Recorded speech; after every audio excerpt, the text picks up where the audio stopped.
Lupa kalau nggak pakai ini harus teriak-teriak, keburu capek nanti.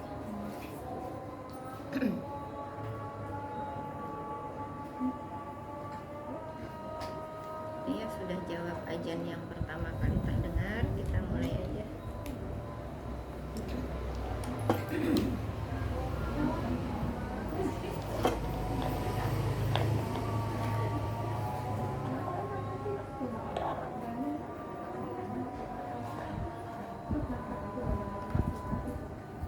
Bismillahirrahmanirrahim.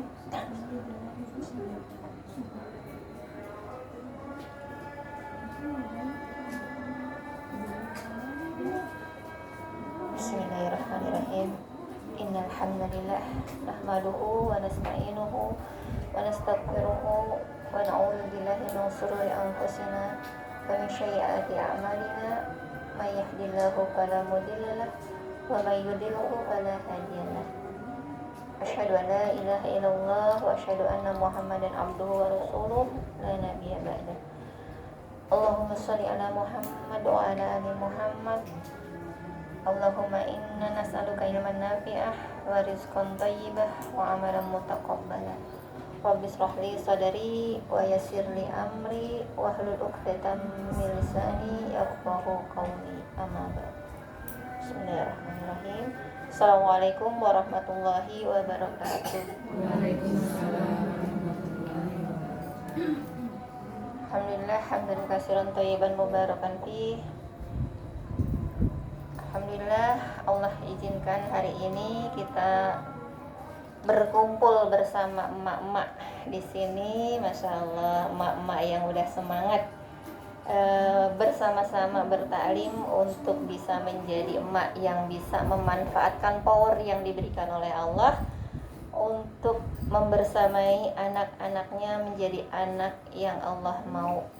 Maka kita sebagai emaknya pun berusaha menjadi emak yang Allah mau, bukan menjadi emak semau kita. Mak, apa kabar Mak? Baik, baik aja Mak. Udah pada makan Mak? Sama, saya juga belum. Iya, buru-buru. Alhamdulillah tadi ada yang bawain roti, makan roti separuh. Alhamdulillah, jadi bisa duduk. Sini Bu, maju Bu, masuk Bu. Bu, di sebelah di sini masih kosong.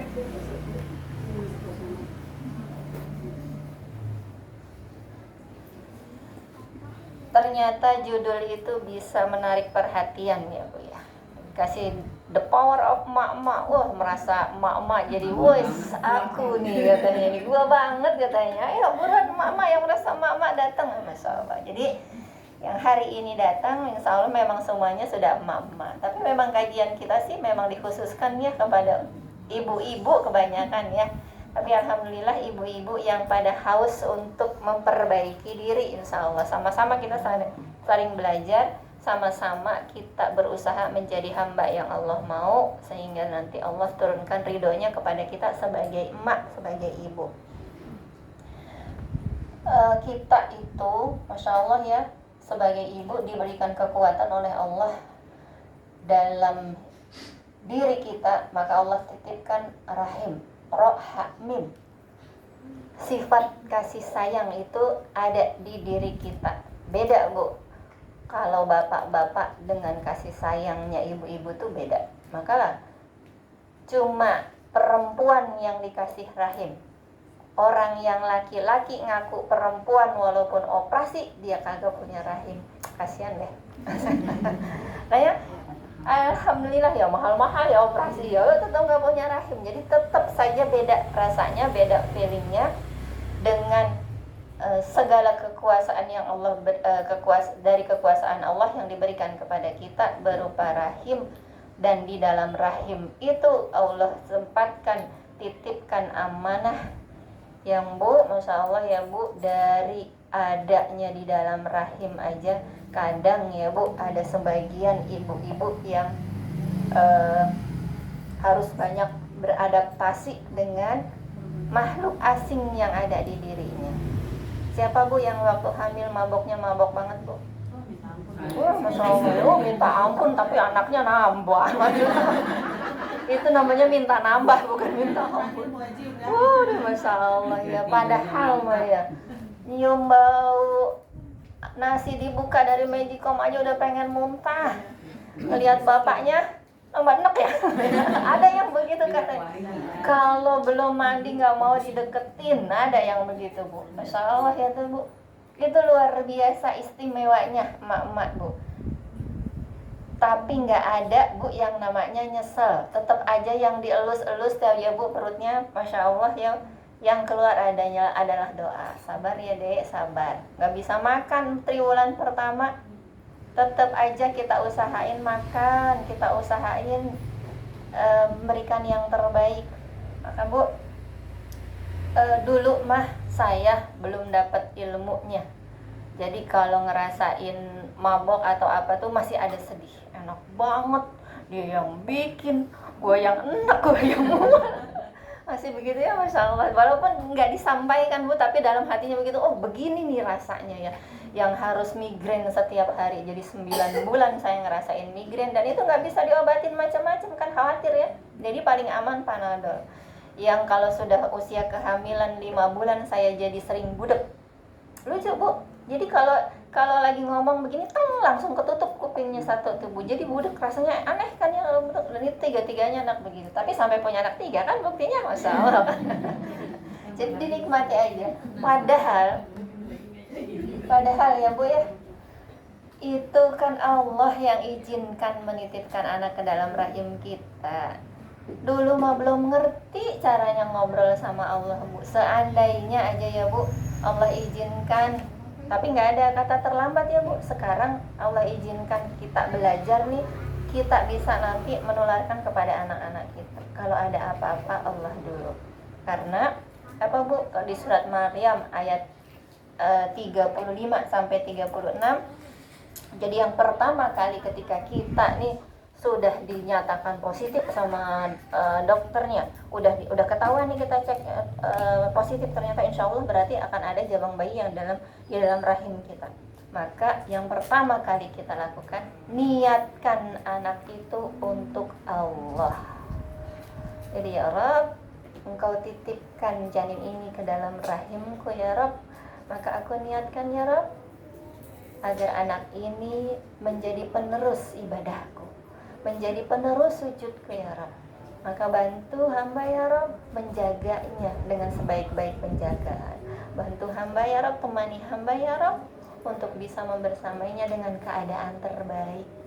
Aduh, kalau dulu udah tahu ilmunya enak kan ya begitu ya. Nah Bu, yang sekarang masih mau nanti anak ketiga, keempat gitu ya Bu ya. Niatkan, iya Bu Haji katanya. Oh, siap. Masya Allah. Niatkan anak kita untuk Allah. Coba dilihat Bu, surat Maryam ayat 35 sampai 36. Itu Bu, kisah tentang Siti Maryam. Maryam itu anak siapa Bu? Imran, anaknya Imran. Bukan anak Nabi, tapi secara khusus bapak dan anak itu punya surat di dalamnya, surat Maryam dan surat Ali Imran. Itu luar biasa kan, berarti manusia-manusia istimewa. Nah, ketika istri Imran sedang mengandung, siapa Bu istrinya Imran? Siapa? Bu Imran. Paling aman tuh bilang Bu Imran ya. Iya, biasanya gitu. Siapa istrinya Pak RT Bu? Bu RT. Kagak mau mikir lah, udah pasti bener ini Bu Imran ini. Istrinya Imran, Hannah. Nah, ketika Ibu Hana ini sebelum mengandung, beliau minta sama Allah, ya Allah, jika nanti Engkau izinkan bahasanya ya Bu, bahasa kitanya. Jika nanti Engkau izinkan hamba mengandung, maka akan hamba nazarkan anak ini untuk mengabdi kepadamu. Jadi nanti akan mengabdi di Baitul Maqdis. Tapi qadarullahnya, berharapnya anaknya laki-laki. Tapi Allah berikan anak perempuan. Tapi tetap sama anak itu dipasrahkan kepada Allah. Ya Rabb, Engkau yang tahu kejadiannya anak ini, Engkau yang ciptakan, Engkau yang berikan. Maka ya Rabb, seperti janjiku, aku berikan anak ini untuk beribadah kepadamu. Jadi maka Maryam diserahkan pengasuhannya kepada pamannya yang seorang nabi, Nabi Yahya ya Bu. Karena insya Allah dalam pengasuhan yang terbaik akan terjaga akidahnya, terjaga ibadahnya, terjaga akhlaknya. Jadi Maryam itu wanita suci yang tidak pernah tersentuh laki-laki. Hidupnya khusus beribadah untuk Allah. Maka begitulah seperti kita juga, Bu. Ketika Allah titipkan anak kepada kita, niatkan untuk Allah. Lalu sekarang udah terlambat dong, Bu. Anaknya udah pada gede-gede. Gak ada yang terlambat. Dari sekarang kalau kita mau ngapa-ngapain, niatkan untuk Allah. Jadi kalau kita ngelihat anak kita, terus kita mau nyuruh, dalam hatinya kita connecting dulu bersama Allah. Ya Allah, Engkau yang menitipkan anak kepada hamba, ya Allah. Engkau yang menitipkan amanah itu kepada hamba, ya Allah.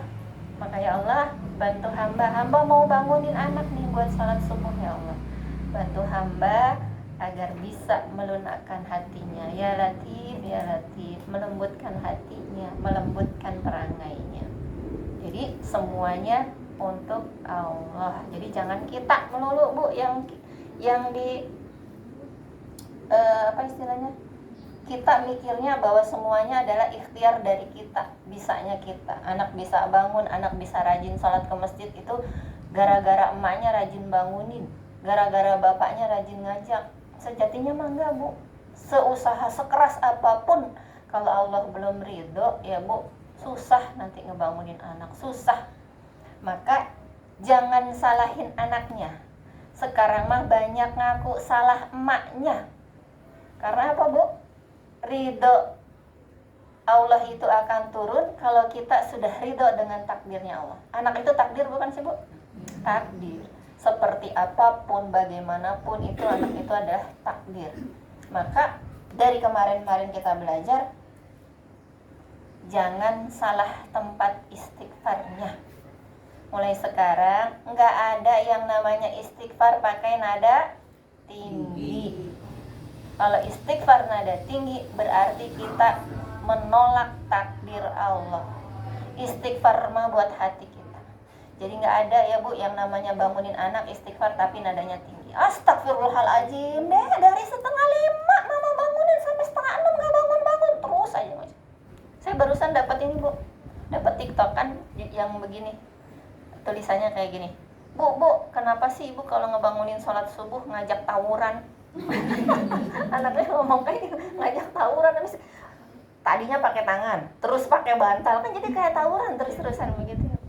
Itu si anak jadi kesal menjelang subuh itu, padahal masa paling enak banget tidur ya, Bu. Dan itu makanya, Bu, salat subuh itu menjadi indikator utama keimanan seseorang. Karena, Bu, salat subuh itu perjuangannya luar biasa.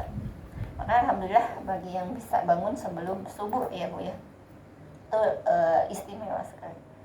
Terus si ibunya bilang gini, tahu nggak, Kak, Ibu tuh pernah dengar waktu ibu pengajian, ustazahnya bilang gini, kalau kamu bangunin sholat subuh anak kamu, bayangkan anak kamu itu sedang ada di dalam api neraka, maka usahakan kamu sebisa mungkin angkat anak kamu dari api neraka, walaupun caranya bagaimana. Jadi kan kebayang ya, Bu, kita pasti kan gugup, udah berusaha sekali untuk angkat anak kita dari api neraka, maka dia sekuat tenaga untuk mengeluarkan dari api neraka.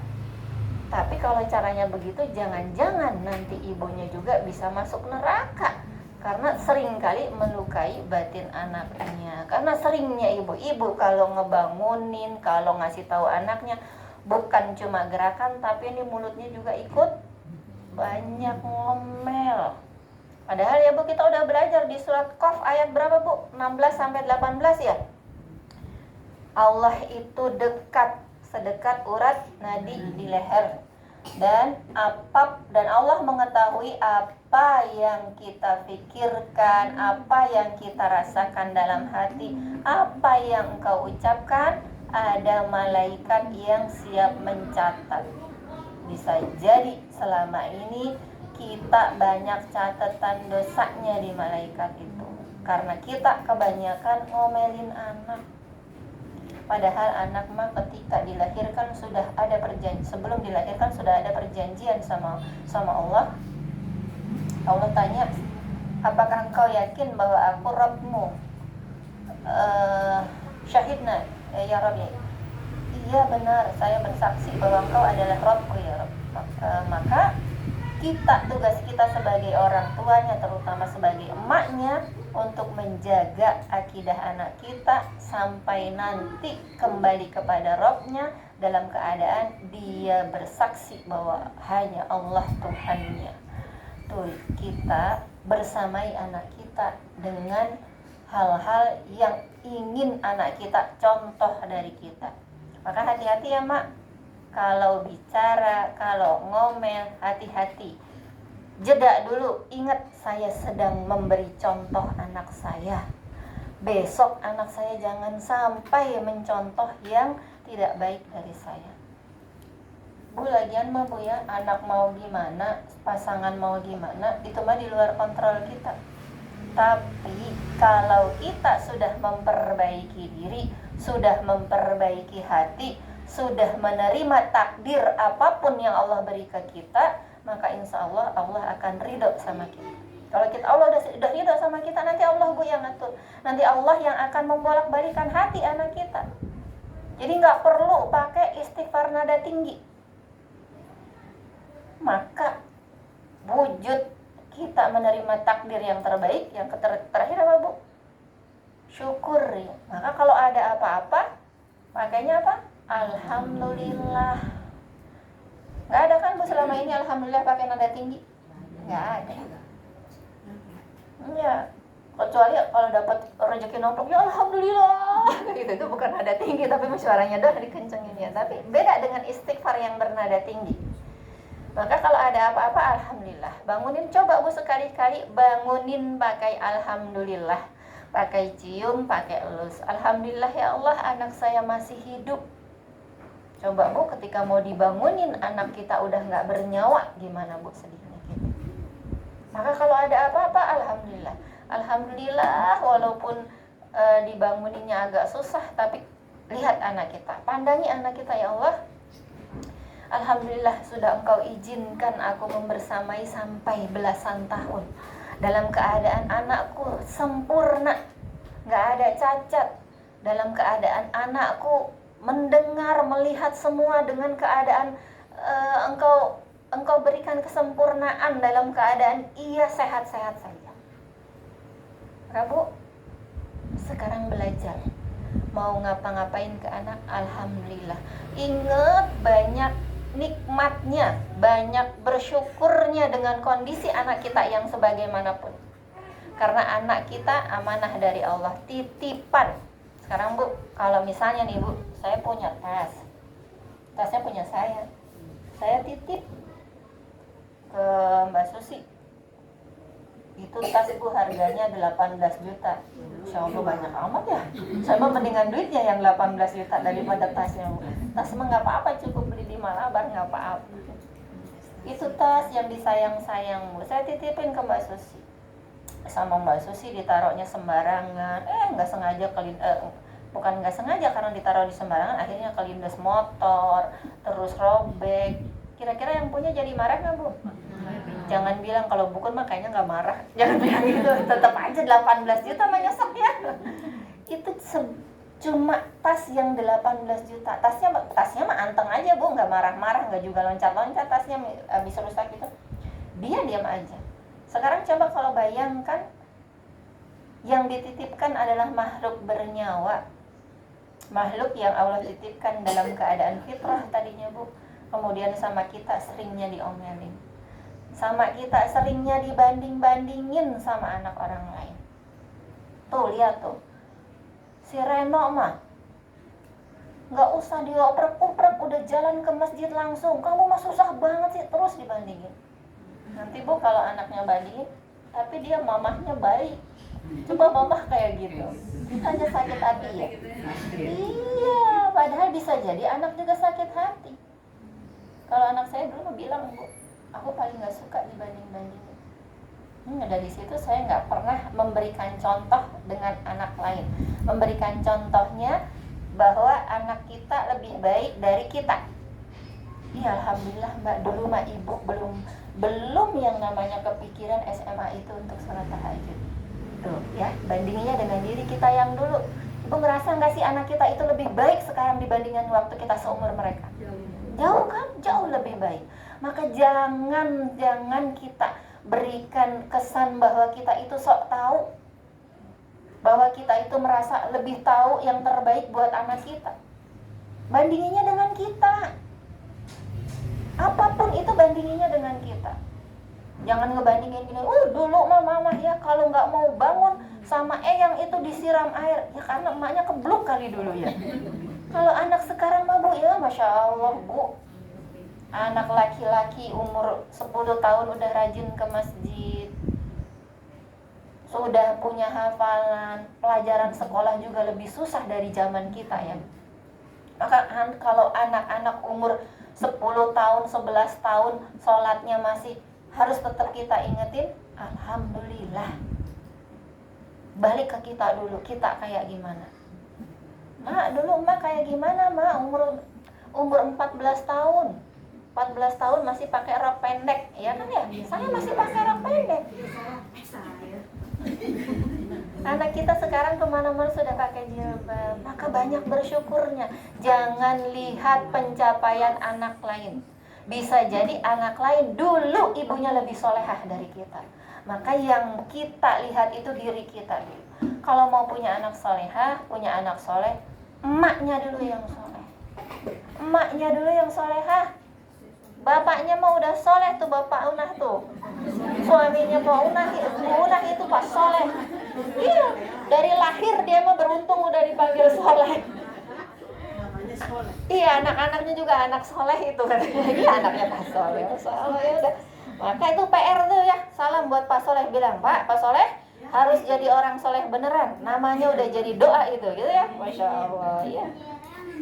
Jadi kembali Bu, kadang-kadang ya dia kalau nggak soleh ganti aja namanya Bu, ya. Sohir. Ganti Udin aja ya. Udin sedunia. Kita nggak sadar ya Bu, kita nggak sadar ketika kita membanding-bandingkan anak di depan anak. Kita nggak sadar ketika kita ngomelin anak, galak sama anak. Sejatinya kita itu jangan-jangan kita sedang durhaka. Durhaka sama siapa Bu? Sama Allah. Anak mah nggak ngerti Bu, bukan nggak ngerti. Anak mah diem aja. Anak mah manut aja, kita mau omongin apa-apa juga. Tapi sejatinya kita sedang durhaka sama Allah Bu. Parah banget ya kita ya. Allah loh yang kita durhakai selama ini. Parah banget kita, tapi kita ngerasa tenang-tenang aja. Orang gua emaknya, gua tahu dong yang terbaik dari Allah. Dari anak gua tahu dong yang terbaik kan. Harusnya dia emang begini harus. Bu, sebesar apapun upaya kita untuk merubah anak kita, kalau Allah belum izinkan maka tidak akan terjadi. Terus gimana dong biar kita, tapi kan anak harus diajarin bukan anaknya dulu yang diajarin, kitanya dulu, ibunya dulu. Maka kalau mau anak rajin sholat, ibunya kudu rajin sholat. Kalau mau anaknya rajin baca Quran, ibunya kudu rajin baca Quran. Jadi bukan cuma nyuruh doang, jangan curang. Ayo, hafalannya udah sampai mana Kak? Ingat Kak, nanti kalau Kakak jadi penghafal Quran, Kakak bisa memberikan mahkota nanti di akhirat nanti kepada ayah dan bunda. Terus bunda yang ngasih mahkota buat kakek nenek siapa?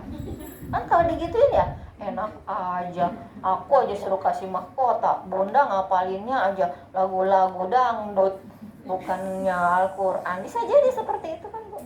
Maka Bu, berkaca pada diri sendiri. Ngaca Bu, ngaca bukan cuma buat make bedak atau make buat bikin alis biar rata, tapi ngaca. Ya Allah, ini saya nih ya Allah, orang yang di depan cermin ini ya Allah sudah melakukan apa yang terbaik untuk membersamai amanah yang Engkau titipkan ya Allah. Nah, Bu, saya sering bilang gini ya Bu, kita mah mau tidur sering bersihin muka, tapi jangan lupa bersihkan hati. Kalau mau tidur, maafkan semua kejadian yang mungkin membuat kita kecewa. Kalau mau tidur, banyak bersyukur atas nikmat yang hari ini Allah berikan. Minta sama Allah, semoga kita besok disehatkan, dibangunkan dalam keadaan terbaik, kondisi terbaik yang Allah beri, sehingga kita bisa meneruskan kebaikan-kebaikan kepada anak, kepada pasangan, kepada lingkungan di sekitar kita. Karena apa, Bu? Ibu yang bahagia, ibu yang selalu punya mindset positif, itu akan berpengaruh kepada anak dan kepada keluarga. Kalau ibunya bangun-bangun udah marah-marah melulu, hari gimana jadinya, Bu? Ya, udah nggak enak ya, Bu. Jadi apa? Apalagi kalau cemberut aja, bapak jadi serba salah, anak juga jadi serba salah. Maka jantung sebuah rumah adalah ibu. Jika denyutnya baik, maka insya Allah semuanya baik. Maka tadi itu, Bu, kuncinya. Sebelum tidur, maafkan semua kesalahan orang. Jangan ngerasa jangan memelihara dendam. Dendam mah bikin kita capek. Karena kan kita mah nggak dihisap atas perbuatan orang lain kepada kita. Jadi rugi amat kita mikirin orang lain itu. Biarin aja dia nanti yang mempertanggungjawabkan perbuatannya kepada Allah. Maka kita yang harus berusaha membersihkan hati kita. Anak yang Allah berikan kepada kita itu bukan investasi kita. Jadi makanya kita nggak bisa mencari keuntungan sebanyak-banyaknya dari anak kita. Anak adalah perpanjangan ibadah kita. Anak adalah perpanjangan sujud kita. Jadi kalau kita sudah biasa beribadah, maka kita berharap anak kita ibadahnya nanti lebih baik dari kita. Itu ya, Bu. Jadi bukannya kita kepengen nanti punya anak biar nanti kalau udah tua ada yang ngurus kita. Emang sudah jaminan yang ngurus kita mah Allah. Allah kan yang maha mengatur, Allah yang maha memelihara. Kalau kita punya mindset seperti itu, berarti kita mengesampingkan Allah. Tugas kita mah membuat anak itu menjadi penerus ibadah kita, menjadi penerus sujud kita, menjadi hamba sesuai yang Allah mau, bukan yang ibunya mau. Kalau yang tadi yang pertama, niatkan anak untuk Allah, maka yang kedua, ajarkan anak dengan contoh yang baik dan benar.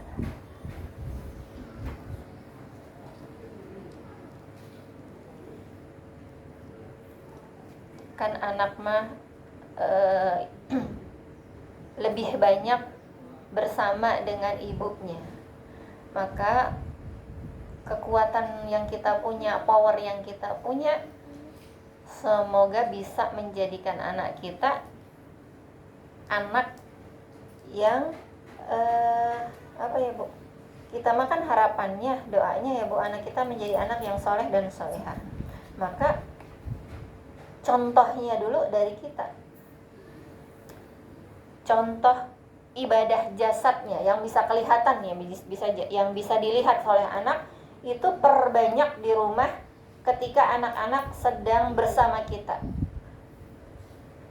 Seperti tadi, kalau anak mau rajin sholat tahajud, kitanya ibunya rajin sholat tahajud. Jangan sholat tahajudnya jangan ngerem di kamar, tapi pindah ke kamar anak-anak, Bu, ya. Minggu ini misalnya di kamar anak pertama, minggu depan di anak yang kedua, minggu depannya lagi di anak ketiga, terus begitu, Bu, keliling. Anaknya tapi masih tidur, nggak apa-apa, tapi kan itu nanti walaupun tidur, Bu, kalau kedengaran gerakan kita, kedengaran suara kita diiringnya dengan ngaji, itu secara nggak langsung nanti alam bawah sadarnya akan mendengar. Dan begitu ngelilir, kalau bahasa Jawa ya, Bu, melek dari tidur sebentar, dia lihat ibunya lagi sholat. Beberapa kali begitu, ibunya lagi sholat. Nanti kalau udah melek, nggak sengaja kita lihat, baru gini, sholat enggak? Ajaknya seperti itu. Nggak perlu didoktrin, Bu, nggak perlu didoktrin. Sholat, makanya sholat tahajud biar nilai kamu itu bagus-bagus. Emaknya saya tahu, emang dari sholat tahajud nilai bagus? Enggak juga. Udah tahu mau ujian, makanya sholat tahajud yang banyak. Kalau bisa mah sholat tahajud itu dari jam 2 malam. Itu doanya itu makbul. Udah sholat tahajud jam 2, giliran nanti ngerjain ngantuk. Ibu aja dulu Bu, ibu aja dulu bersihkan hati, ibu aja dulu contohkan yang terbaik untuk anak-anak kita. Kalau ibadah zahir kan kelihatan ya Bu, jadi maka anak-anak itu biar terbiasa melihat ibunya melakukan kebaikan. Kalau tadi yang pagi ada yang ngomong gitu, tapi gimana ya Bu Kun? Misalnya kita udah nih Bu Kun, udah berusaha menjalankan semuanya, kita berharap anak kita soleh, makanya kita ngaji, sholatnya itu udah benar-benar kita. Tapi sebelahnya enggak, maksudnya sebelahnya tuh bukan tetangga, suami. Tapi suaminya enggak, masih kadang-kadang ke masjidnya masih malas. Jangan terpengaruh dengan suami. Kalau suami sudah kita bilangin, sudah kita kasih contoh, tapi belum tergerak hatinya, maka tugas kita nih jadi contoh buat ibu, buat anak-anak kita, ibunya nih. Kan kalau kita balas-balasan, istilah gini Bu ya, jangan iri sama dosa orang lain. Nemu lagi Bu saya, kalau kemarin kita mah nggak kurang dosa ya, sekarang saya nemu lagi, jangan iri dengan dosa orang lain. Jadi misalnya gini Bu, ada orang galak sama kita, galak, ada orang ada apa-apa dikomenin Bu, ngasih salah nggak ngasih salah, lewat senyum salah nggak senyum salah, terus dikomenin. Akhirnya kita balas dengan sikap yang sama. Itu namanya kita iri dengan dosa orang lain.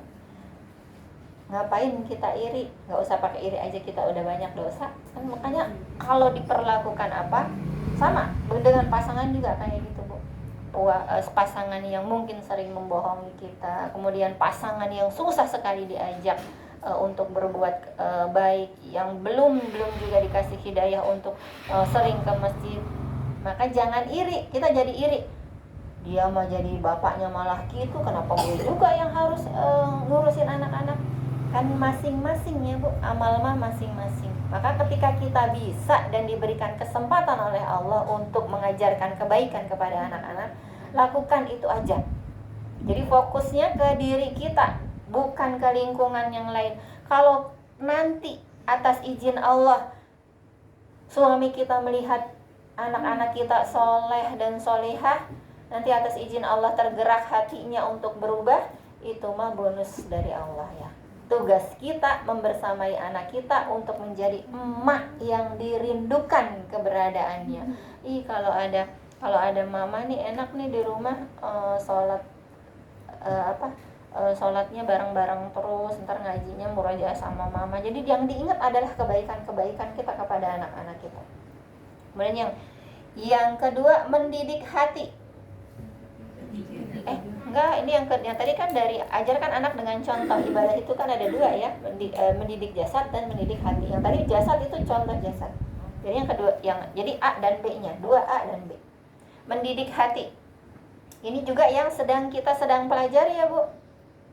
Hati kita usahakan untuk selalu connecting kepada Allah.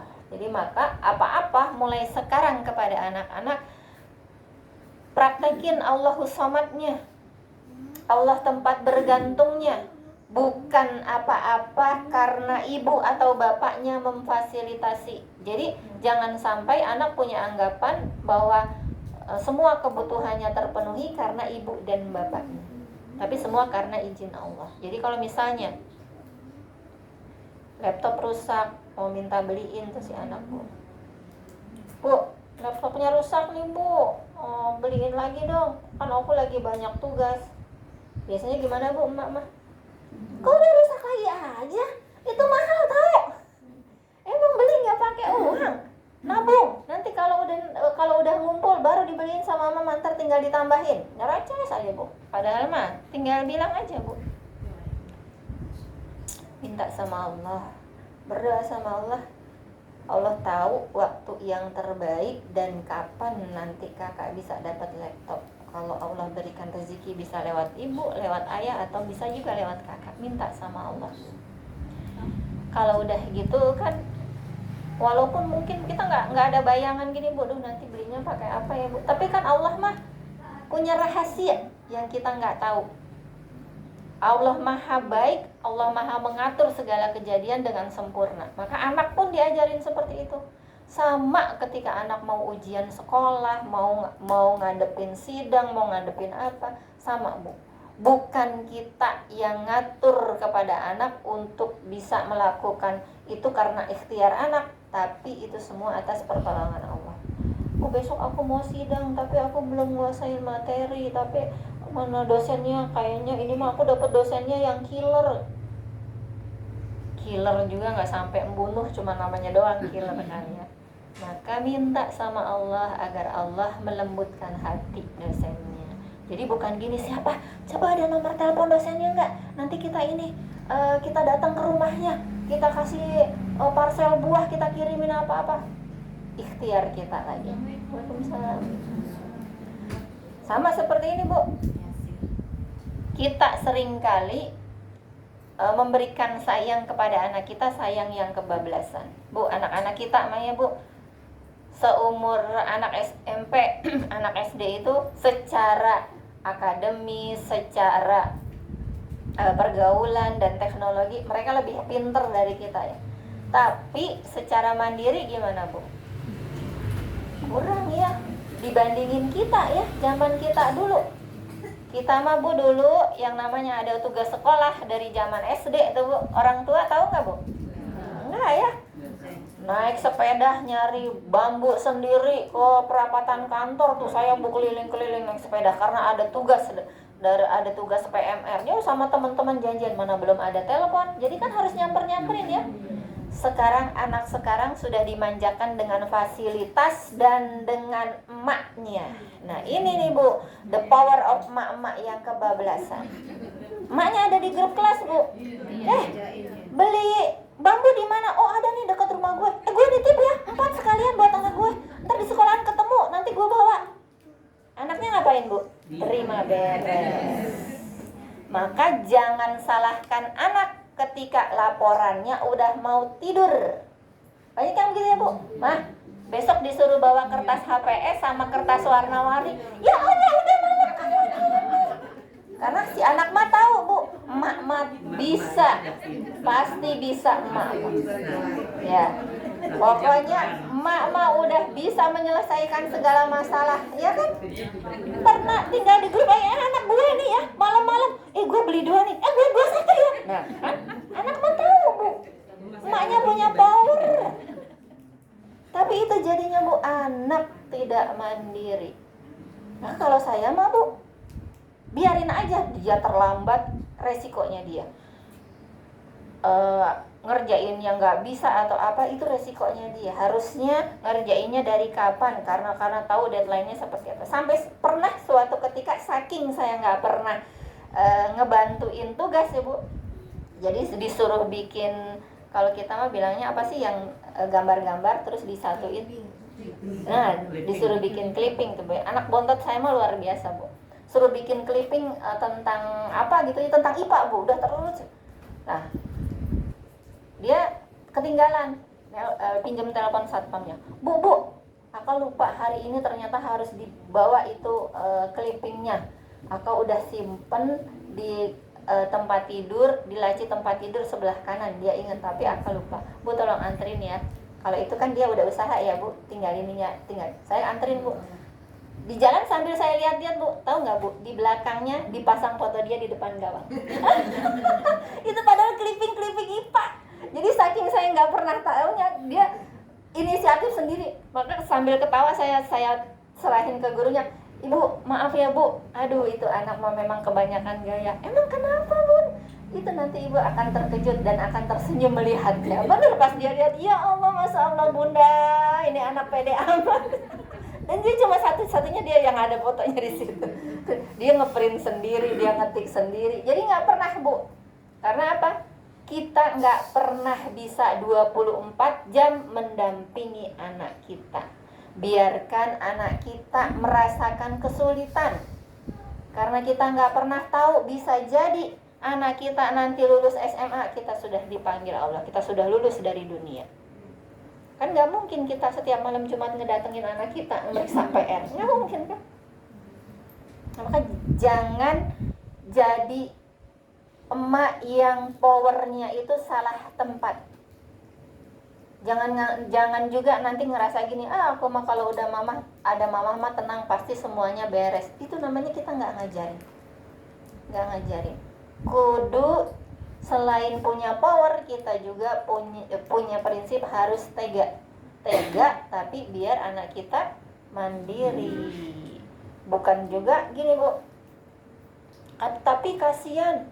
Tapi orang tua kita dulu nggak pernah kasihan.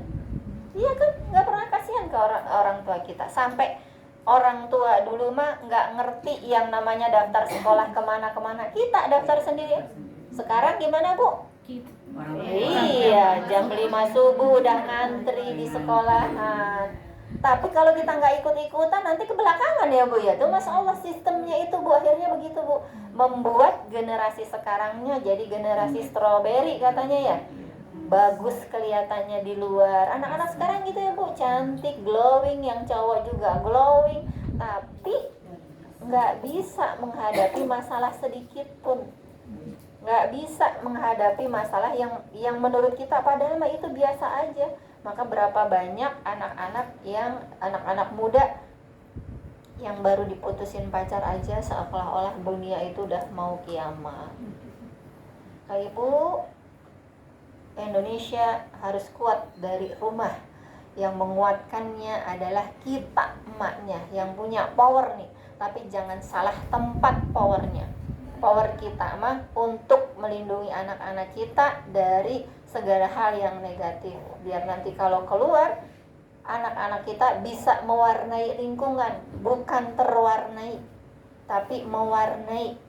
Jadi maka Bu, kalau piknik, kalau rihlah sama keluarga, jangan dianggap sepele sholat. Kalau Allah udah berikan kita nikmat punya mobil, berhenti di tempat sholat. Kita mau ngajarin anak kita gimana sholat jamak, gimana sholat qashar, waktunya praktek di situ. Tapi kan kita bisa setiap saat berhenti di rest area untuk bisa sholat. Tapi Allah memberikan rukhsah untuk bisa jamak. Allah memberikan rukhsah untuk bisa qashar. Qashar itu khusus untuk safar ya Bu. Kalau jamak mah untuk kesulitan. Kalau kita ada kesulitan bisa jamak. Itu Bu, maka ibu harus punya ilmu. Jadi jangan puas dengan ilmu yang segitu-gitu aja. Maka anak-anak kita juga harus diberikan pendidikan hati. Kita bisa nggak ngajarin anak kita pendidikan hati kalau hati emaknya masih oleng ya istilahnya. Maka emaknya dulu yang harus merasa banyak salah ke anak. Bukan merasa sering benar, tapi justru sering banyak salah ke anak. Anak mah ngikutin apa kata emak, maka emaknya harus benar. Bukan sekedar baik, tapi harus benar. Benar mah pasti baik, tapi baik belum tentu benar. Apa Bu baik yang belum tentu benar? Sering sekali kalau anak kita dapat hukuman di sekolahan, emaknya maju ngebelain anaknya. Zaman sekarang mah begitu ya, nggak mau anaknya itu punya salah. Jadi si anak nggak ngerti. Jadi sekarang mah betapa banyak anak murid yang tidak begitu menghargai gurunya.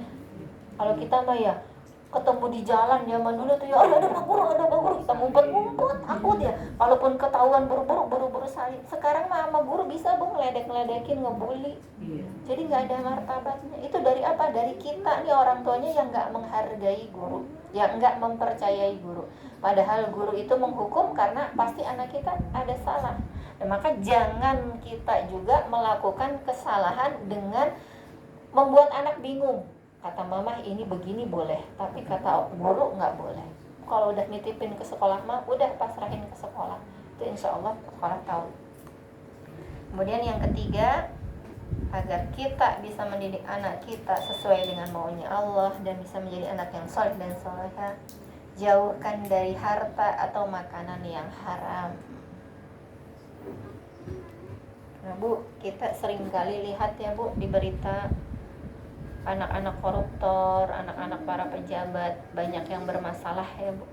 Karena bisa jadi hartanya itu abu-abu. Maka jangan biasakan anak-anak kita terlena dengan harta kita, dimudahkan segalanya. Jadi terbiasa membeli sesuatu bukan karena kebutuhan, tapi karena keinginan ya. Kalau karena keinginan mah terus-terusan gak ada habisnya. Tapi kalau karena kebutuhan, nanti anak akan terbiasa. Kalau belum rusak ya gak beli, selagi masih bisa dipakai. Jadi nggak pengaruh sekarang lagi iPhone-nya udah sampai berapa belas Bu sekarang?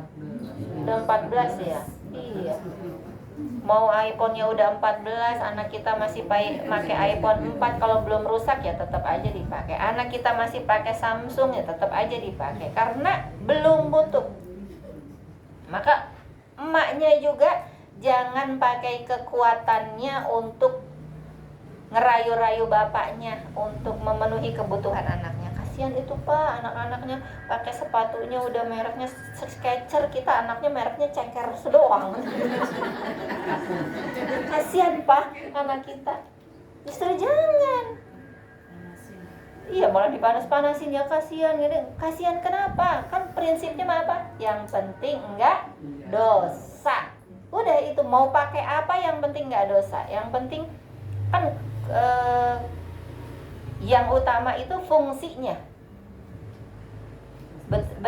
Betapa banyak orang, kalau menurut saya ya, sia-sia membeli sesuatu dengan harga mahal padahal fungsinya nggak setara. Saya mah aneh aja Bu, tas segitu kecilnya harga 23 juta. Ada yang begitu kan ya Bu? Iya, nggak bisa masukin makan. Iya, kalau ngaji nggak bisa masuk makanan tuh mama ada katanya. Iya, yang 75.000 gede Bu, yang dicangklengin bisa masukin lontong. Oh, iya. Enggak ini sih Bu, enggak menyalahkan karena mungkin mereka berlebih ya Bu. Tapi kembali kepada ingat hidup nanti akan ada hisabnya. Ingat kan Bu ya, pernah dengar cerita Bu gimana ada seorang kaya raya yang meninggal, dia dikuburkan dengan hartanya dan minta pihak keluarganya itu untuk ada yang menemani. Nanti kalau kamu mau bisa menemani sampai 40 hari akan diberikan separuh dari hartanya. Karena miliuner kan, jadi ada banyak yang mau, tapi mau juga pas dibilang nemeninnya tapi di dalam kubur, bukan di luar. Nggak ada yang mau di dalam kubur, mengeri kan kuburannya kalau orang-orang itu mah dibesarin dalamnya, dibuat seolah-olah itu rumah. Ya kalau orang Cina itu. Ada tukang penebang kayu yang miskin, yang harta satu-satunya cuma kampaknya. Kampak dia yang untuk mencari makan, untuk mencari nafkah keluarganya. Dia kebayang Bu, kalau dapat harta itu saya nggak harus kerja keras nanti. Maka dia ikut masuk Bu, nunggu dia bawa kampaknya. Nah, ketika malaikat, siapa Bu yang nanya? Karena kiri datang untuk menanya, karena melihat dia yang megang harta kampak itu. Jadi yang ditanya dia dulu Bu. Yang ditanya dia. Ini walau alam ceritanya Ibu, tapi sebagai pembelajaran buat kita. Saya baca di buku. Ditanya, itu apa? Apa yang kamu bawa? Kampak. Punya siapa? Punya saya. Belinya di mana? Uangnya pakai uang siapa? Uangnya dapatnya dari mana? Jadi ditanya itu Bu, kampak ditanya terus sampai dia puyeng Bu. Udah 1 hari itu selesai. Besoknya datang lagi, kirain dia nggak bakal ditanya. Masih ditanya soal kampak itu Bu. Sampai 3 hari berturut-turut ditanya soal kampak itu. Akhirnya dia nyerah Bu, keluar dari kuburan. Saya nggak jadi ikut sayembaranya. Emang kenapa? Kampak satu aja ditanyanya banyak banget, sampai mabuk. Apalagi nanti kalau saya dapat harta separuh, gimana nanti pertanyaan malaikat kepada saya? Itu artinya apa? Hikmahnya buat kita, harta yang kita tahu ujungnya dari mana ya Bu, itu aja pertanyaannya akan lama. Apalagi harta yang abu-abu. Maka kalau suami dapat fasilitas kantor, tanya akadnya bagaimana.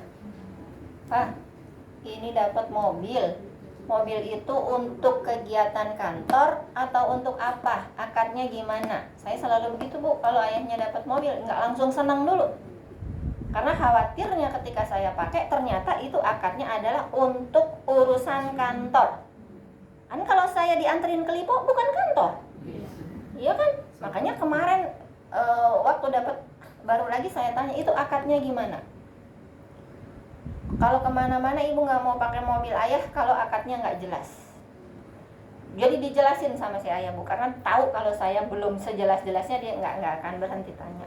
Jadi daripada saya nanti ditanya sama malaikat banyak, mendingan saya yang nanya dulu. Jadi katanya akadnya itu sebagai hadiah karena jabatan ayah. Jadi selama ayah masih di jabatan itu, ayah boleh pakai mobil itu untuk keperluan ayah. Berarti kan semua apapun yang ayah lakukan itu termasuk keinginan ayah juga. Jadi ayah mau ngajak ibu, mau ayah perintahkan untuk pakai buat jemput Uti, ayah perintahkan untuk pakai buat nganterin Cinta, itu namanya keperluan ayah, bukan urusan kantor. Karena kalau mobil kantor yang buat bolak-balik ke kantor, yang buat kemana-mana, itu ada mobil sejuta umat, ada Avanza bu, banyak ternyata di fotonya tuh ada ininya sama semua. Jadi kalau itu mah bu, setiap jabatan beda-beda, maka itu mah boleh. Jadi kalau boleh ya udah saya pakai, kalau enggak. Maka sama dengan kalau suami kita kerja misalnya di percetakan, pulang-pulang bawa kertas yang nggak kepake misalnya bu, kita jangan langsung bilang lumayan nih bisa buat bungkus ini. Tanya dulu, udah izin belum ini ayah sama yang punya, ini statusnya bagaimana. Jangan sampai apa yang kita pakai ternyata itu sebenarnya bukan hak kita. Mau sekedar bawa tip ek dari kantor, mau sekedar bawa staples dari kantor, tanya itu udah boleh buat kita belum. Apalagi kalau kita ditransfer uangnya lebih. Jangan seneng aja dulu, tanya, ini uang apa? Ini dari mana? Ini dari ngebohongin orang enggak? Ini dari proyek yang bikin orang terzalimi apa enggak? Tanya. Jangan sampai kita menjadi wasilah suami kita melakukan dosa karena keinginan kita akan dunia, kecintaan kita akan dunia. Jadi sekarang mah bu, abang pulang bawa uang atau enggak tetap disayang. Iya, nggak ada kamus lagi. Abang pulang bawa uang sayang, nggak bawa uang apa? Panci melayang. Abang ditendang. Jangan. Sekarang mah abang pulang bawa uang ataupun enggak tetap kita sayang. Karena yang penting abang ingat Allah. Bantu suami kita untuk memperingan hisabnya, Bu. Jangan jadi apa, Bu? Jangan justru menjadi jalan sebagai suami kita menambah dosa. Daripada ribet nih, daripada pulang-pulang manyun, istri nggak bawa duit, udah akhirnya Bu banyak sekarang ternyata ketika suaminya meninggal banyak hutang. Ketika suaminya meninggal tagihan kartu kreditnya banyak. Itu si ayah cinta Bu. Lagi diomongin tak ya? Nggak berasa ya diomonginnya. Jadi nggak fokus. Jangan angkat dulu ya. Panggilan suami ini. Saya insya Allah 25 tahun pernikahan Oktober nanti. Kalau dilihat orang, dilihat keluarga, saya dengan suami adalah contoh terbaik buat adik-adiknya. Uti sering bilangnya gitu. Jadi contoh terbaik. Padahal semua rumah tangga ada ujiannya. Tapi kami ingin memberikan semua yang melihat kami itu punya prasangka positif, punya prasangka baik. Karena prasangka itu menjadi doa. Karena pikiran orang tua kita, perasaan orang tua kita melihat kita itu menjadi ridho. Jadi kalau ada masalah, saya mah di dalam kamar aja Bu. Kalau ada masalah, saya nggak cari bantuan dengan keluarga atau ngomongin ke mertua, ke orang tua tentang bagaimana suami saya. Cukup saya yang tahu. Dan minta sama Allah. Allahumma aslihli fi jauzi. Ya Allah, perbaikilah akhlak suamiku. Kan itu tadi, akhlak suami mah di luar kontrol kita. Maka kita minta kepada yang maha mengontrol untuk mengatur suami kita. Jadi kalau kita udah kecewa sama anak, kecewa sama suami, ngobrolnya ke Allah.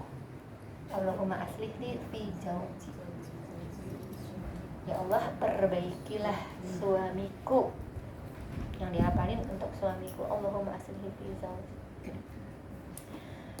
Jadi kalau kita menjaga marwah suami, maka Bu ya, kan ada juga yang kita kesal sama suami, kita cerita ke anak ya, cari backup ke anak, ngadunya ke anak, bilang-bilang kayak gini. Biarkan anak perempuan kita merasa bahwa ayahnya is the best. Seperti apapun kondisinya.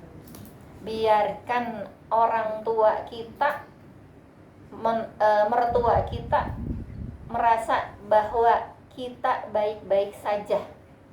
Dan kan kita pengennya begitu ya. Maka kalau ada apa-apa, umpetin. Selagi kita masih bisa jeda, selagi kita masih bisa minta sama Allah. Kalau sekarang kan lagi belajar prinsipnya bahwa kesalahan itu banyak di diri kita sendiri. Jadi nggak ada Bu kalau bilang perempuan nggak pernah salah. Justru perempuan mau banyak salah, makanya banyak di neraka. Maka banyak tuh meme-meme kayak gitu yang harus dibetulin. Perempuan mah nggak pernah salah, kalau salah nanti balik lagi ke satu. Perempuan nggak pernah salah gitu lagi kan? Justru perempuan mah banyak salah. Maka banyak-banyak perempuan memperbaiki diri. Kalau ibu sudah memperbaiki diri, maka jatuh ridho Allah ke ibu. Nanti ridho ibu jatuh ke anak, maka Allah nanti yang akan memperbaiki anak. Circle-nya seperti itu Bu. Kita ridho dulu dengan keadaan anak seperti apa. Kalau sudah ridho, berarti kan kita tidak menyalahi takdir dari Allah. Kita tidak menyangkal takdir dari Allah. Kita menerima penerimaan takdir dari Allah. Nih hambaku sudah ridho dengan ketentuanku, dan dia menjalaninya dengan ikhlas dan sabar. Maka apa yang dia minta, kan Allah itu punya sifat malu. Malu tidak mengabulkan doa tangan yang meminta. Maka kalau sudah jatuh ridho Allah kepada kita, apa sih Bu doa ibu yang gak makbul buat anaknya? Tapi tetap ya Bu, ibu yang mendapat ridho dari Allah. Maka siapa yang harus dibenerin dulu? Ibu. Jadi sekarang mah gak ada ya Bu, anak lagi yang disalah-salahin, anak lagi yang disalahin. Kalau anak banyak salah, introspeksi ke kitanya, karena sejatinya kita yang banyak salah. Tapi kita kan dulu diasuhnya sama orang tua keras, disiplin kayak gini, dibanding-bandingin. Jangan mengulangi kesalahan yang sama. Kita mau berubah, maka lupakan kesalahan masa lalu orang tua kita. Kuncinya ridho. Ya Allah, saya ridho dulu orang tua saya melakukan ini kepada hamba ya Rabb. Pasti karena ketidaktahuan beliau. Ampuni beliau ya Rabb, muliakan beliau, maafkan kesalahan beliau. Udah putus di situ. Jangan ungkit-ungkit lagi apa yang dulu kita rasakan dari orang tua kita. Sama seperti ketika kita dikecewakan oleh pasangan kita, juga seperti itu.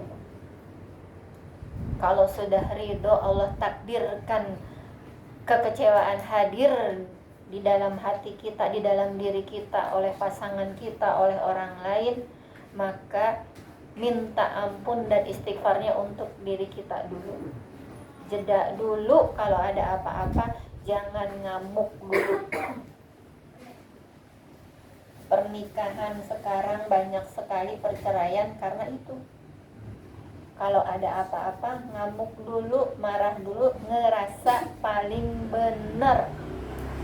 Padahal yang harus dibenerin adalah kita. Bukan ngerasa paling benar, tapi ngerasa harus dibenerin.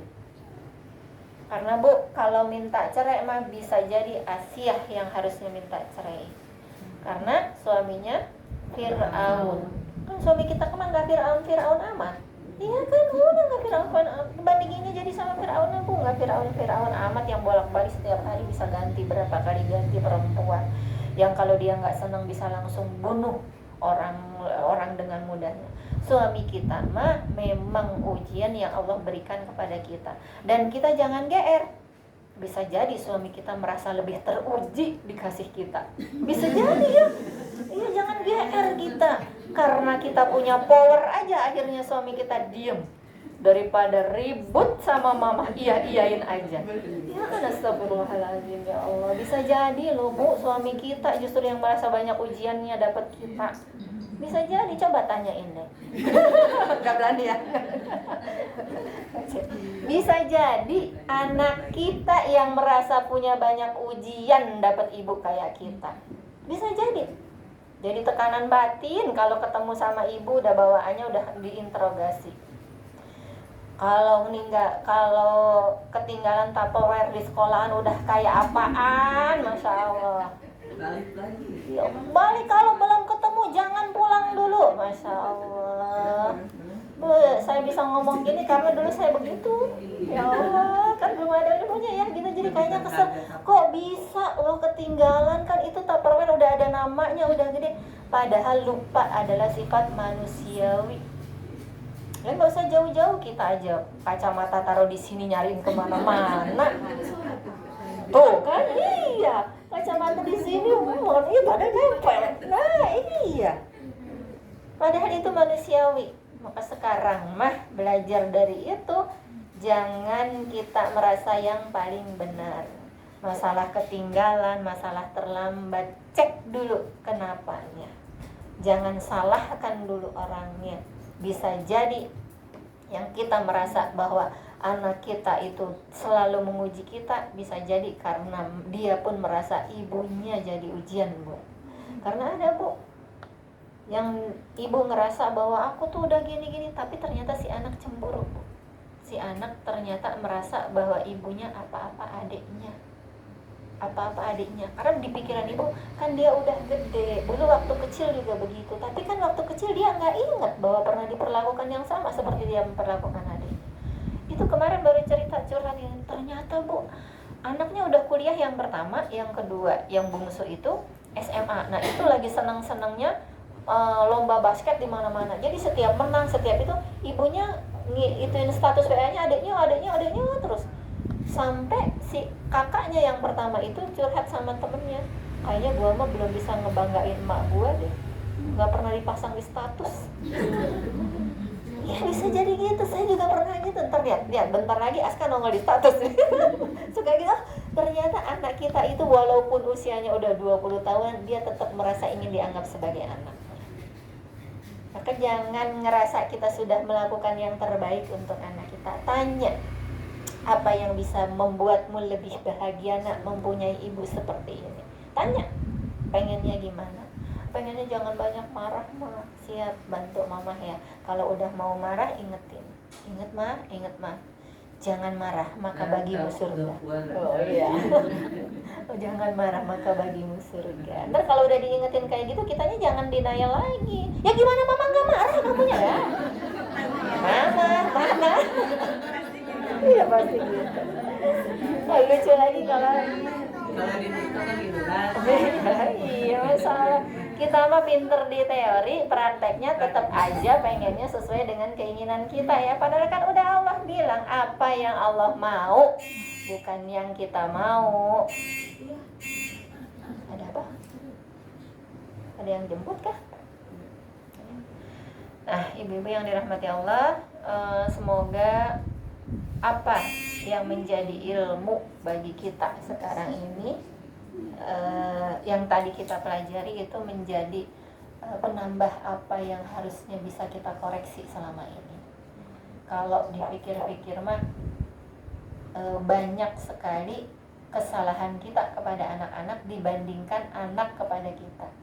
Karena kalau anak kan hidupnya belakangan dari kita, jadi belum punya pengalaman. Yang sudah punya pengalaman itu kita.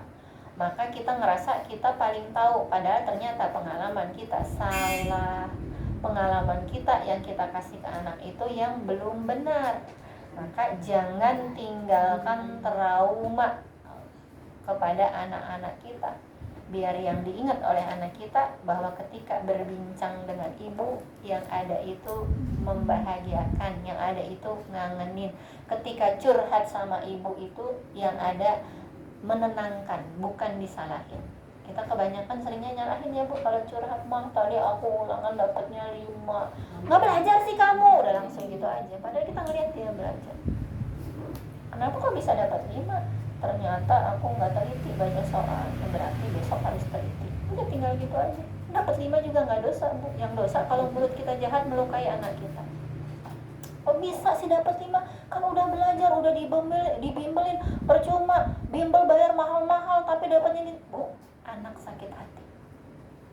Jangan sampai anak merasa dia menjadi anak yang tidak bisa membahagiakan orang tua. Jangan sampai merasa anak itu, ibu saya nggak beruntung memiliki saya. Ada loh bu anak yang begitu bu. Maka jangan sampai raut wajah kita, perlakuan kita, mimik kita, tingkah laku kita itu mencerminkan gue nyesel banget ngelahirin lu, kalau tahu gitu mah udah gue masukin lagi. Orang Jakarta kan langsung tahu gini mah dimasukin lagi sama mama. Emangnya apaan bisa dimasukin lagi? Jadi si anak nanti ngambil, kayaknya mama tuh nggak merasa beruntung memiliki saya. Dan secara nggak langsung kita durhaka sama Allah bu, menolak amanah yang diberikan kepada kita sebagai anak. Padahal berapa banyak orang yang berharap memiliki anak, berapa banyak orang yang berharap anaknya sempurna seperti anak kita, bisa jalan, bisa ngapa-ngapain. Kalau sekedar dapat nilai matematika 5 mah biarin. Jangan sampai dia tanya, mama gimana rapotnya. Malu kita. Orang anak kita lebih pinter sewaktu umurnya sama dengan kita, iya kan? Maka jangan menanamkan luka kepada anak kita. Ibu yang bisa menjaga apa-apa yang keluar dari dirinya adalah hal yang positif, akan membuat anak-anak juga nanti memandang dunia dengan positif. Anak-anak juga nanti akan memberikan aura terbaiknya kepada lingkungannya, kepada orang-orang terdekatnya. Jadi nggak perlu kita capek-capek nyuruh, yang perlu adalah kita capek memberi contoh. Kan kalau capek memberi contoh mah berarti kitanya yang baik dulu kan. Kitanya dulu yang capek-capek melakukan ibadah zahir dengan baik. Kita dulu yang belajar capek-capek melakukan ibadah hati dengan baik agar anak kita meniru. Oh gini loh, ibu kalau ketemu orang yang sudah mengecewakan dia, ternyata ibu baik-baik saja. Nggak ada keinginan untuk balas dendam, nggak ada keinginan kok merasa. Kalau anak saya bilang gini, kok ibu bisa sih kan udah dikecewain kayak gini-gini, kok masih aja mau? Itu mah hak dia untuk mengecewakan ibu, itu mah hak dia untuk membuat rugi ibu. Tapi kewajiban ibu, bagaimana ibu terus bisa berbuat baik, itu mah masalah dia dengan Allah, bukan masalah ibu. Maka nanti anak akan melihat, oh seperti itu sebaiknya kita. Karena kita nanti akan, yang menilai kita itu Allah, bukan orang lain. Jadi biarin orang lain mau menilai kita apa, biarin. Biarin kita followernya di dunia cuma sedikit, biarin. Karena kita mah setiap hari udah ada followernya, yaitu malaikat yang menjaga kita, yang mencatat kita. Itu yang harus kita jaga. Jadi kerasa bu bahwa kita banyak salah? Iya. Kalau yang bilang enggak, oh berarti harus disentil lagi gitu. Ibu mah banyak salah bu. Ibu-ibu banyak salah, maka nanti kalau ketemu anak minta maaf. Ntar kalau ditanya, emang kenapa sih kau minta maaf dulu? Iya, ternyata selama ini mamah banyak salah. Bantu mamah untuk bisa menjadi mamah yang lebih bisa membuat adik senang, adik bahagia. Ingetin mamah kalau mamah ada kesalahan. Ingetin mamah kalau apa-apa mamah udah mulai marah-marah. Ingetin. Tapi jangan ditambahin lagi, tapi yang nurut. Salah lagi itu mah. Tetap lagi ada gitunya ya. Itu mah terserah mau gimana. Iya. Tapi pakai tapi juga. Jangan. power mamanya datang lagi tapi salah tempat powernya. Kalau di kelas pagi ada yang gitu Bu, curhat sama saya, udah pernah cerita ya, anaknya takut ibunya meninggal karena ibunya sudah berubah. Mama enggak lagi sakit parah kan mah? Ya. Mama enggak lagi sakit parah kan mah? Emang kenapa? Kok mama enggak pernah marah-marah sekarang? Aku enggak apa-apa mama marah, yang penting mama jangan meninggal. Saya jawabnya gimana ya Bu? Ya jawabnya justru karena kita akan meninggal, mama enggak mau ketika nanti mama meninggal dalam keadaan sedang marah. Kan marah itu darahnya tinggi ya Bu, maka kita mikir Bu, jangan-jangan nih ketika sedang marahin anak, abis itu saya langsung mati. Udah mikirnya mah ke situ aja, maka biar jadi nggak marah. Jadi si anak sekarang secara nggak langsung, jadi saya nggak pernah tinggi lagi kalau nyuruh apa-apa Bu. Jadi kalau bilang, Kak tolong ini, ya Mas sebentar 5 menit lagi ya, kan kita udah bilang waktu mah harus jelas, jadi jangan bilang nanti atau entar, tapi pakai jam, pakai waktu ya. 5 menit lagi ya Dek, Mama lagi bikin alis dulu. Kan jadi anak tahu nih 5 menit, jangan nantinya Mama mau udah sejam udah ini, mau udah kesana dulu kesini dulu. Jadi ajarkan anak untuk itu. Jadi alhamdulillah Bu, ketika kitanya berubah, Allah izinkan seketing pun akan berubah. Kan Allah yang maha membolak-balikan hati kitanya dulu yang terpaut sama Allah, biar nanti yang mengatur hati orang lain Allah, bukan kita. Ayo kamu hatinya harus baik, ayo kamu harus jujur, nggak perlu kayak gitu Bu, kitanya aja dulu. Insya Allah kita semua sedang berproses untuk menjadi ibu yang lebih baik, menjadi ibu yang Allah mau, bukan seperti yang kita mau. Karena kalau yang Allah mau mah udah ada pakemnya Bu, udah ada rumusnya. Kalau yang kita mau mah terserah kita, pakai power emak-emak. Jadi yang salah juga dilabrak, sen kiri belok kanan. Kadang-kadang nggak pakai sen, tahu-tahu belok. Ya kasihan, tinggal yang belakangnya benar istighfar Bu. Istighfarnya dalam hati, astagfirullah ya Allah, ampuni hamba jangan ngomel ya Allah gitu. Ibu kita tutup dengan istighfar. Astagfirullahaladzim, astagfirullahaladzim, astagfirullahaladzim. Al-hadiniya wa lakulli niyatin salihah. Al-Fatihah. A'udzubillahi minasyaitonir rajim. Bismillahirrahmanirrahim.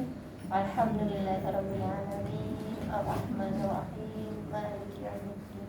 Iyyaka na'budu wa iyyaka nasta'in. Ihdinas siratal mustaqim.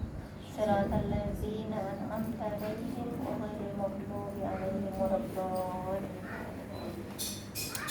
Allah Rabbana zalamna anfusana wa illam taghfir lana wa tarhamna lanakunanna minal khasirin.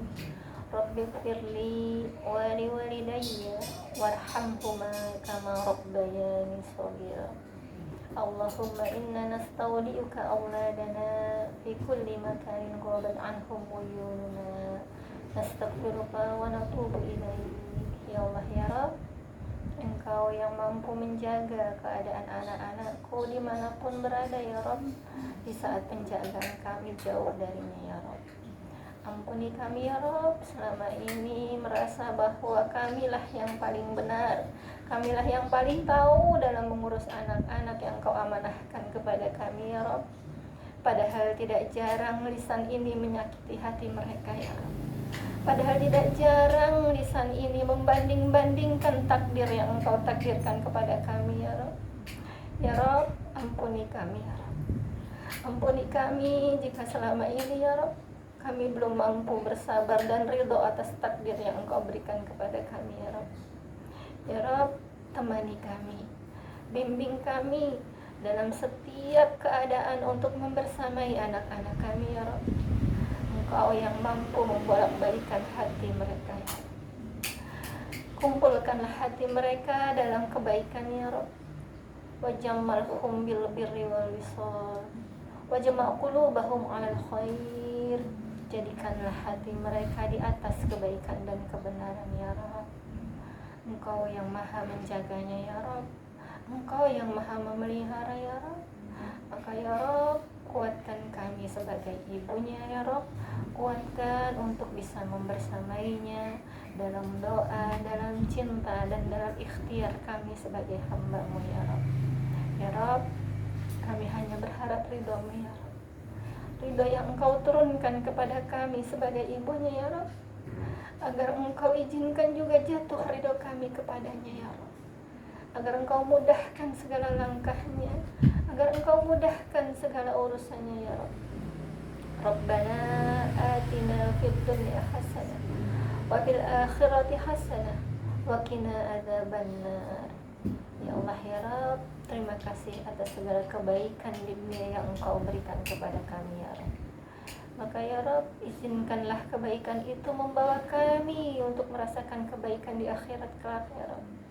Subhanaka Rabbana rabbil izzati amma yasifun, wassalamun alal mursalin, walhamdulillahi rabbil alamin. Allahumma shalli ala Muhammad wa ala ali Muhammad wa ala ali. Kita tutup dengan doa penutup majlis. Subhanakallahumma wa bihamdika asyhadu an la ilaha illa anta astaghfiruka wa atubu ilaik. Alhaqqu min rabbik fala takunanna minal mumtarin. Assalamualaikum warahmatullahi wabarakatuh.